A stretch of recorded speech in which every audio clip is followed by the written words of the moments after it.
Hey guys, Frank Crowley here with Phoenix Heating and Cooling Services. Thought I'd give you a little rundown on a standard efficiency slash 80% efficient natural gas boiler. Easy telltale sign would be the metal smoke pipe, no intake, whatever. This is a slant-finn boiler. This thing has been an ongoing project for a couple days after work and weekends and what have you. So a plumber had come out and basically condemned this thing because it's from 1991, so it's older than me. He said the circulator pump was bad and basically that the client needed a new boiler. And I made it a total mess. It's been a process trying to just get this thing to fire off. The initial problem was the circulator pump, and a telltale sign of a bad circulator pump. Usually if you put your hand on it and it's hotter than 180 degrees, which is what this boiler is supposed to run at, and it's smoking hot, like you can't touch it, the motor is fried. So we went ahead and replaced that, and the boiler still didn't kick on. So classic troubleshooting from a guy with a huge gut that couldn't even fit in this room, because this is the boiler, hot water heater, washer machine. I've been standing in one spot for about 12 to 14 hours on this job totally.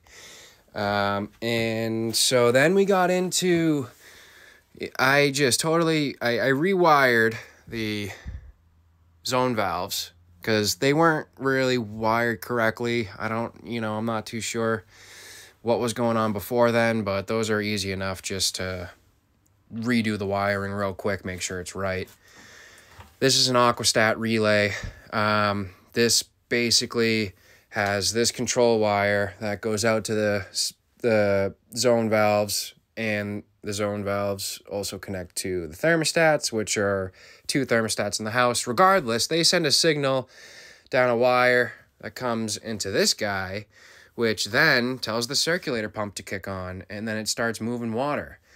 Because it's an aquastat, it reads the temperature of the boiler, and it says if it is 180 degrees, I'll just run the circulator and I won't turn the burner on. The burner being this guy that shoots all the flames.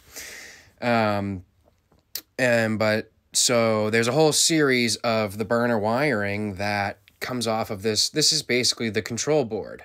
But unfortunately, my troubleshooting didn't start at the aquastat. I was assuming that since the circulator was getting power, that was functioning correctly. And so my initial thought went to this right here, which is the inducer fan relay, which connects to the burner. Side note, when I had gotten here, of course, I looked up into the burner, the combustion chamber, the heat exchanger. And let me get you in there so you can get a really nice look. So you see all those little fingers, that's the heat exchanger. These are the burners. I'll show you when it runs how the flames look and everything.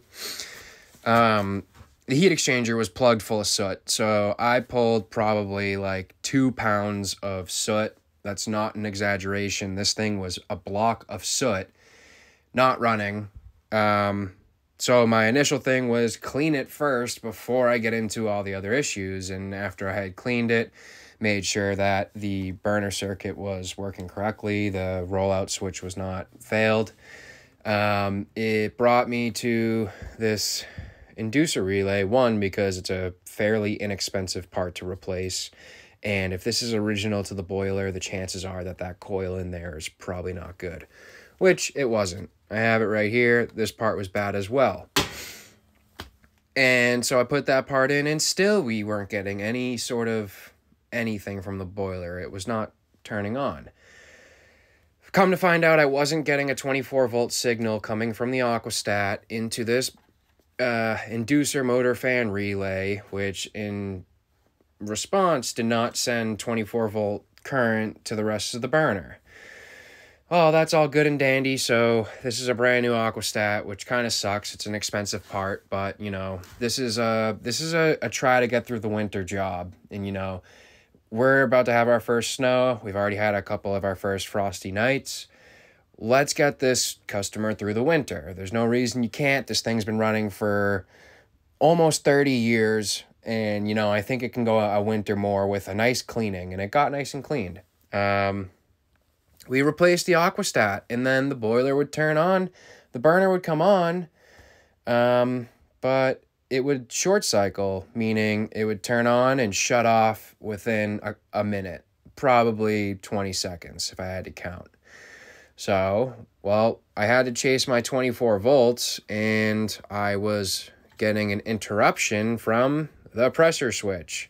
So this is a two-port pressure switch, and how it actually works is that there's two lines here. So the way this works is there's two tubes here, and one goes into this inducer fan housing to prove that there's a draft so that the boiler doesn't turn on, because if this is blocked, you're now going to be dumping all the exhaust, aka the CO, carbon monoxide, into this room. The other one goes to the top of the heat exchanger. It's really where the exhaust all collects and then goes to the inducer fan. So this guy, by the way, all these parts are discontinued. So this is a direct replacement, the aquastat, because they're pretty common. This discontinued. That's discontinued. The whole boiler is discontinued and not being manufactured anymore. Well, so these guys can get kind of jammed up, and I messed around with this Allen key setting in here. And I just gave it a little bit of an adjustment, and it started working again. So it got the burner to kick on, ran. Funny thing is, this gauge, being as old as the boiler, still works. And if you can see that, that's right at 30 PSI. That is not what we want. This pressure relief valve is a 30 PSI pressure relief valve. Now, you don't want 30 PSI standing in the boiler, because when you heat up the water, it expands, which brings us to this expansion tank. And funny enough, that's solid. That's hollow. So this is relatively okay. This is probably working. It's allowing for heat to expand when it heats and cools up. This is all disgusting.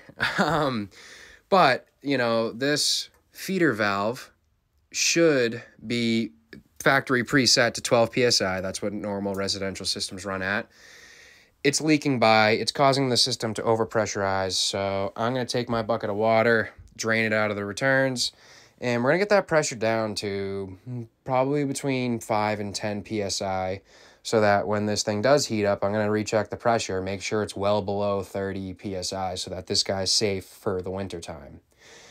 You don't really need this feed valve. You do need it, but it's more important for, you know, working on the boiler, if you're taking water out of the boiler, if usually just with service, because it's a closed system, okay?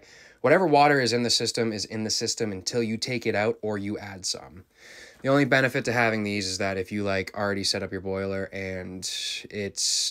So if you were to work on this, or like just start it up and there was air in the system trapped somewhere in the baseboard heating, then the air pockets would eventually come out of the high vent, aka air scoop, which is leaking. So you tend to leak. But I've already ran the system. It doesn't sound like there's a lot of air in there, but long story longer, that's what the feed valve would be good for, is making up that pressure loss when air leaves the system. If we don't have air in the system, you're not really going to have a pressure loss. So there's no reason you can't set this thing up to, you know, run throughout the winter at a decent pressure, a safe pressure. And with all of the safeties working correctly and the high limit working correctly, we're not going to have any issues. I have it isolated right now because it's leaking by that and overfeeding the boiler. So I'm going to take some pressure off, and then I'm going to start this thing up. and I'm gonna clean it up, get everything back together, get the wires back together, and we're gonna test the controls, make sure that it's operating with the thermostats. But yeah, I'll give you guys a peek at the burner when I get it lit. All right, I got that cleaned up the best I can. Took some water out of the returns. We've got a standing pressure of 10 psi, which is plenty to get to the second floor. This is gonna expand as it heats up, but I still have the control jumped out, so it should just inducer fan, pilot. Let's get in there.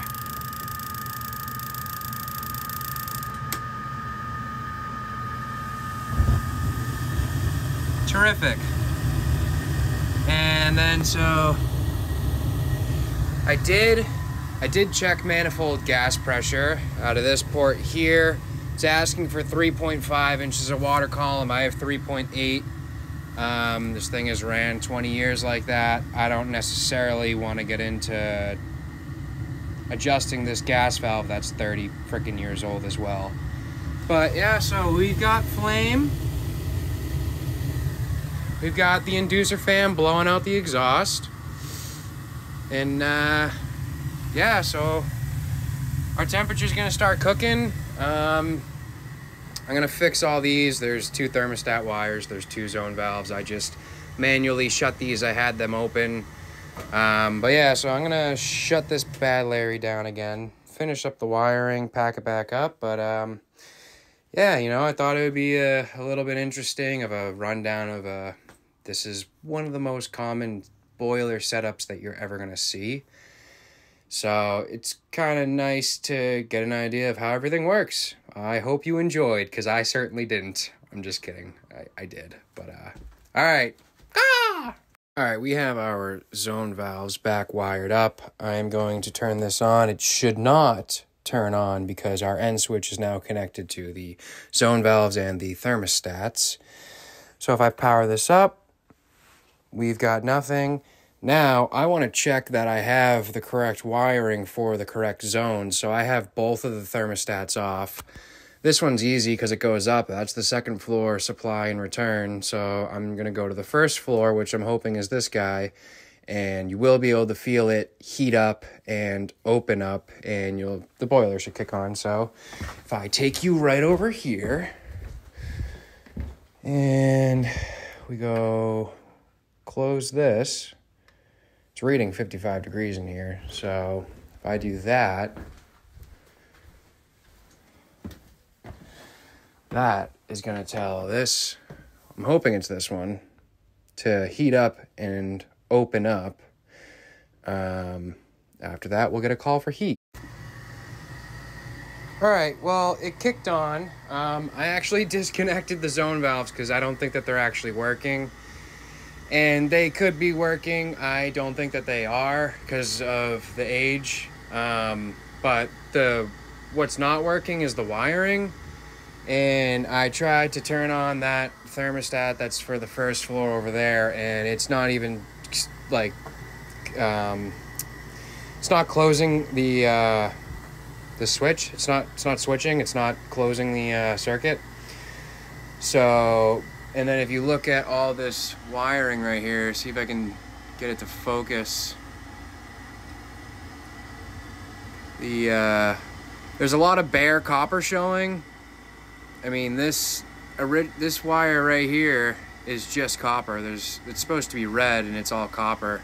So I think the wiring is now just so freaking old that it's not connecting to the thermostat. But regardless, this white wire is now my end switch wire to the second story thermostat, because this one looks a lot newer and in better shape. And it is closing the switch and turning the boiler on. So the boiler is on, this inducer is running, circulator is running, the flame is on. I have the guard on. I don't know if you can see it. Yeah, so you can see the flame. And I had my pressure at 10. I'm gonna let this climb up, and our high limit set point should be 180. I think it's going to be a tad below because I just did the minimum setting, so I think it might be like 175. I can't believe this gauge still works, but yeah, I'll check back in when this thing gets closer to high limit. But both zones are open right now, so it's gonna start circulating hot water throughout the house, and I'm gonna babysit this thing, make sure it doesn't explode, and we'll be good to go. Not bad. Just upwards of 14, 15 hours of labor and diagnostics on something that is literally older than me. But what are you gonna do? You gotta have heat, so. We're getting up in temperature. This high vent is releasing air, which is very nice. That's that noise, great sign. Yeah, it's a good girl. 30,000 BTU natural draft gas hot water heater, 150 BTU, 150,000 BTU natural draft gas boiler. Well, natural draft meaning both of these appliances take combustion air. They need the oxygen to create a flame. You need oxygen and spark and gas. You need those three things to make a flame. Well, if you're in this tight room, I can already tell you just by standing in it, 150,000 BTU boiler natural draft is going to need probably, I don't know the number off the top of my head, but I'm going to make up a ballpark estimate of like a 100 square foot area. This is not that. This is probably a 10 by 10 room, if not less. So why was the heat exchanger stood up? Well, they run it with this door closed, and unless you have that window open, which you don't even want to open because there's salt water out there, we're down by the beach. That's why that's all corroded. But so you don't have any oxygen, and so if you don't have oxygen, you get a dirty burn. This thing turns into a block of soot. But then also, you have two gas appliances in here. They're both going to be fighting for air. So it's just a lose-lose situation. So, I mean, this thing's obviously seen better days, but it didn't really stand a chance the way this is all set up. And I'm really surprised that it lasted 25, 28 years without doing what it did just now. So, you know, it's running like a top for how old it is, and we'll see if she gets through the winter, but my hopes are high.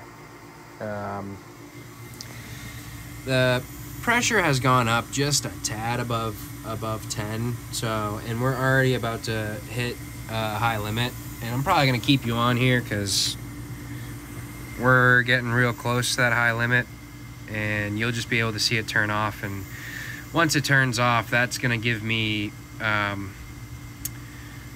my water pressure that I want. I don't want anything more than 30 psi with all of the water hot. So if I get this all the way hot and it's less than 30 psi, that stupid thing right there won't go off and flood the whole freaking building. Yeah, so I mean, if this gauge is accurate, you guys might be able to bear witness. We're getting real close here. But no, this is good. I'm happy with this. I am gonna tell the client you gotta leave that door open so this thing stands a chance for the winter. He also has to put in a new fire alarm, because if you're not living here and you want to have heat and you're relying on this hunk of junk boiler, you're gonna need a halfway decent fire alarm. But we're getting close to that temperature, so I'm gonna shut up.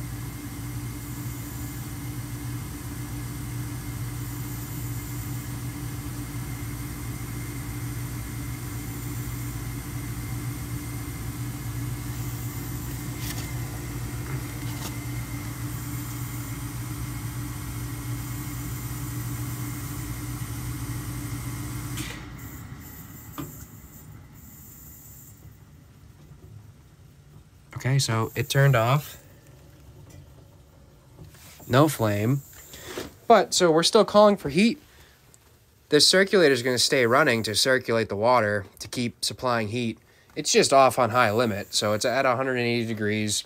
If you wanted to be bored and stand here and watch it, you would see this temperature fall as it circulates return water and cools down.